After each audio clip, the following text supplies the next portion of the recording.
ఈ వీడియోలో మనం బ్యాచిలర్ స్టైల్లో బెండకాయ ఫ్రై ఎలా చేసుకోవాలో చూద్దామండి.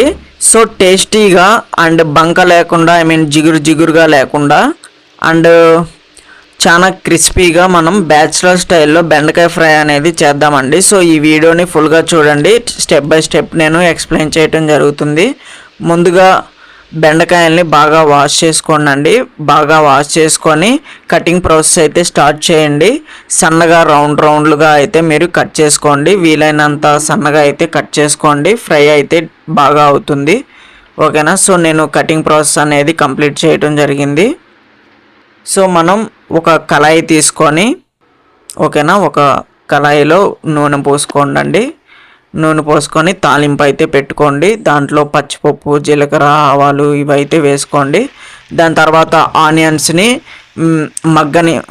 ఆనియన్స్ వేసుకొని 2 ఉల్లిపాయలు వేసుకొని కొంచెం మగ్గిన దాకా వెయిట్ చేయాలండి. కొంచెం మగ్గిన తర్వాత దాంట్లో పసుపు మరియు ఉప్పు వేసుకొని ఆనియన్స్ని బాగా తిప్పండి. దాని తర్వాత ఆనియన్స్ మగ్గని కొంచెం ఫ్రై అయినాయి అని అనిపించిన తర్వాత మన బెండకాయ ముక్కలు అనేది బాండీలో వేసుకోండి డైరెక్ట్గా. ఓకేనా. సో దాని తర్వాత చిన్నగా స్టెప్ బై స్టెప్ అలా తిప్పుకుంటూ ఉండండి. కొంచెం సేపు మూత పెట్టండి, ఎందుకంటే అవన్నీ మగ్గిన తర్వాత ఫ్రై అయితే ఈజీగా అయిపోతుంది.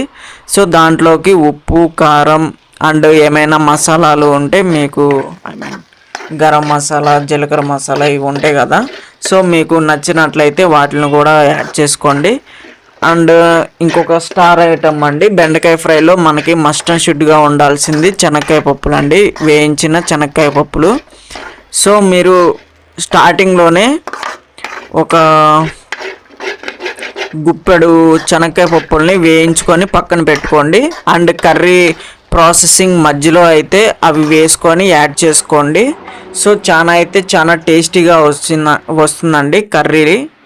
సో ఎందుకంటే ఆ శనక్కాయ పప్పులు తినేటప్పుడు కొంచెం ఆ టేస్ట్ అనేది వేరే లెవెల్లో ఉంటుంది. సో వేడిగా రైస్ పెట్టుకొని దాంట్లోకి మన బెండకాయ ఫ్రైని వేసుకొని కలుపుకొని తింటే టేస్ట్ అయితే చాలా బాగుందండి.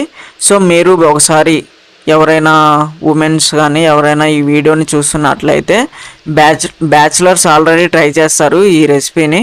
అండ్ ఉమెన్స్, ఎక్స్పీరియన్స్ పర్సన్ కర్రీస్లో ఈ వీడియో చూస్తున్న వాళ్ళు మీరు ఒకసారి మీ బ్యాచిలర్ స్టైల్లో మీరు ఒకసారి ట్రై చేసి చూడండి, ఎలా వస్తుందో కింద కామెంట్ బాక్స్లో కామెంట్ చేయండి. ఈ వీడియో కనుక మీకు నచ్చినట్లయితే మన యూట్యూబ్ ఛానల్ని సబ్స్క్రైబ్ చేసుకోండి. అండ్ ఈ వీడియోకి ఒక చిన్న లైక్ బటన్ ఉంటుంది, ఆ లైక్ని అయితే చేయండి.